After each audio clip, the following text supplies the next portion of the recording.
In order to make what I have just said more comprehensible and concrete, it will be useful if we compare human life in general to a large river which rises from various sources and flows on the surface of our planet, and the life of any given man to one of the drops of water composing this river of life.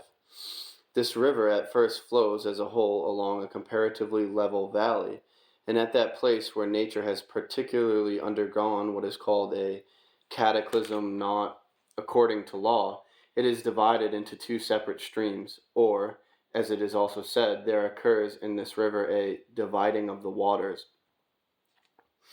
All the water of one stream, soon after passing this place, flows into a still more level valley, and with no surrounding what is called majestic and picturesque scenery to hinder it, ultimately flows into the vast ocean. The second stream, continuing its flow over places formed by the consequences of the said cataclysm not according to law, ultimately falls into crevices in the earth, themselves also consequences of the same cataclysm, and seeps into the very depths of the earth. Although, after the branching of the waters of both these streams flow further independently and no longer mingle, yet along the whole extent of their further course, they frequently approach so near each other that all the results engendered from the process of their flowing blend, and even at times, during great atmospheric phenomena, such as storms, winds, and so on, splashes of water or even separate drops pass from one stream into the other. Individually, the life of every man, up to his reaching responsible age, corresponds to a drop of water in the initial flow of the river, and the place where the dividing of the waters occurs corresponds to the time when he attains adulthood.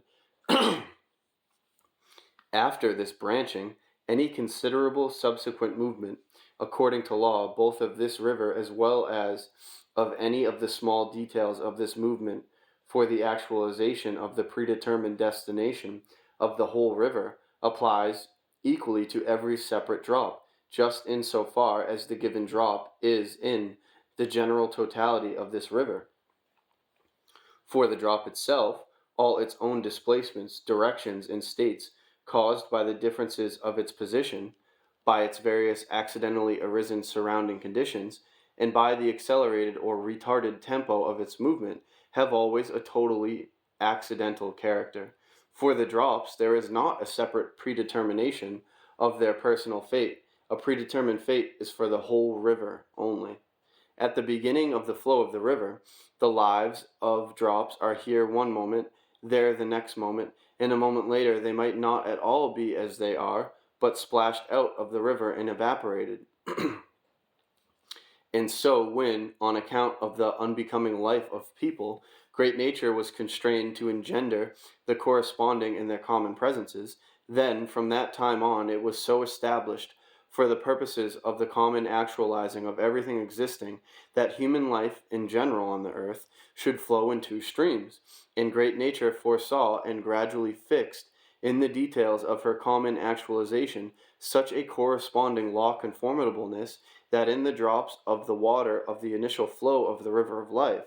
which have corresponding inner subjective, what are called struggles of one's own self-denial, there might arise or not arise that something, thanks to which certain properties are acquired, giving the possibility, at the place of the branching of the waters of the river of life, of entering one or the other stream. This something, which in the common presence of a drop of water is a factor actualizing in it the property corresponding to one or another of the streams, is in the common presence of each man who attains responsible age that I, which was referred to in today's lecture. A man who has in his common presence his own I enters one of the streams of the river of life, and the man who has not enters the other. The subsequent fate of any drop in the general river of life is determined at the dividing of the waters, according according to the stream of the drop according to the stream the drop happens to enter, and it is determined, as has already been said, by the fact that one of these two streams ultimately empties into the ocean, that is, into that sphere of general nature which often has what is called repeated reciprocal exchange of substances between various great cosmic concentrations through the process of what is called Pokadalajishjancha, a part of which process, by the way, contemporary people name cyclone, in consequence of which this drop of water has the possibility to evolve, as it is, to the next higher concentration. And at the end of the flow of the other stream, as has already been said, into the crevices of the earth's nether regions, where it participates in the continuous process called involuntary construction, which proceeds within the planet, it is transformed into steam and distributed into corresponding spheres of new arisings. After the branching of the waters, great and small successive law conformableness and details for the outer movement for the purpose of actualizing the predetermined destination of both streams also ensue from these same cosmic laws. But only the results ensuing from them are, so to say, subjectivized for both streams correspondingly, and although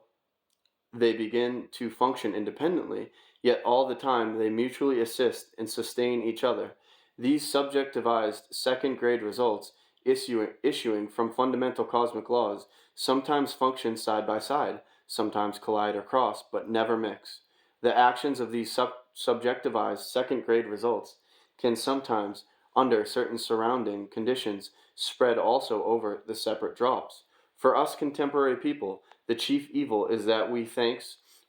thanks to the various conditions of our ordinary existence, established by us ourselves, chiefly in consequence of the abnormal what is called education, attaining responsible age and acquiring presences which correspond only to that stream of the river of life which ultimately empties into the nether regions,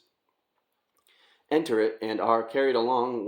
where and whither it wills, and without pondering about the consequences, we remain passive and submitting to the flow drift on and on. As long as we remain passive, not only shall we have inevitably to serve solely as a means for nature's involuntary and evolutionary construction, but also for the rest of our lives we shall have to submit slavishly to every caprice of all sorts of blind events.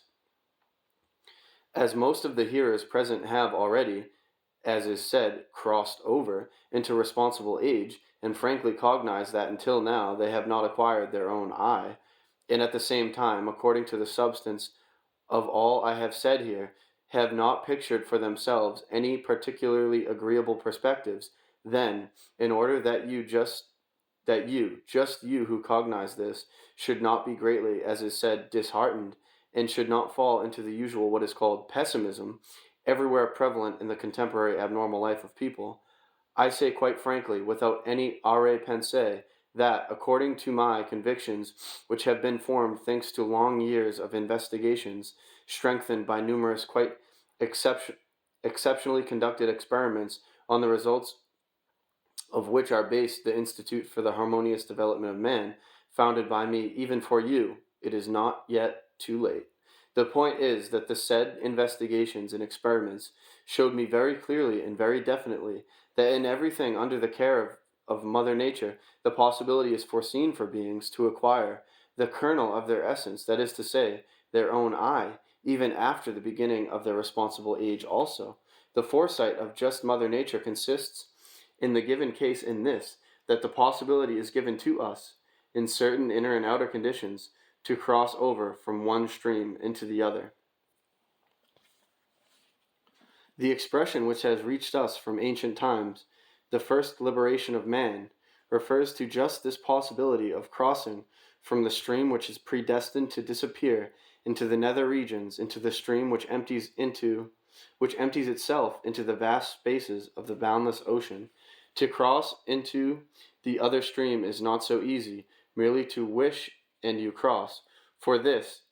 it is first of all necessary consciously to crystallize in yourselves data for engendering in your common presences a constant, unquenchable impulse of desire for such a crossing, and then, afterwards, a long corresponding preparation. For this crossing, it is necessary first of all to renounce all the what seem to you blessings, but which are, in reality, automatically and slavishly acquired habits, present in this stream of life. In other words, It is necessary to become dead to what has become for you your ordinary life. It is just this death that is spoken of in all religions. It is defined in the saying which has reached us from remote antiquity: without death, no resurrection. That is to say, if you do not die, you will not be resurrected. The death referred to is not the death of the body, since for such a death there is no need of resurrection. For if there is a soul, and moreover an immortal soul, it can dispense with a resurrection of the body. Nor is the necessity of resurrection our appearance before the awful judgment of the Lord God, as we have been taught by the fathers of the church. No, even Jesus Christ and all the other prophets sent from above spoke of the day which might occur even during spoke of the death which might occur even during life, that is to say, of the death of the tyrant from whom proceeds our slavery in this life, and solely from the liberation from which depends the first chief liberation of man.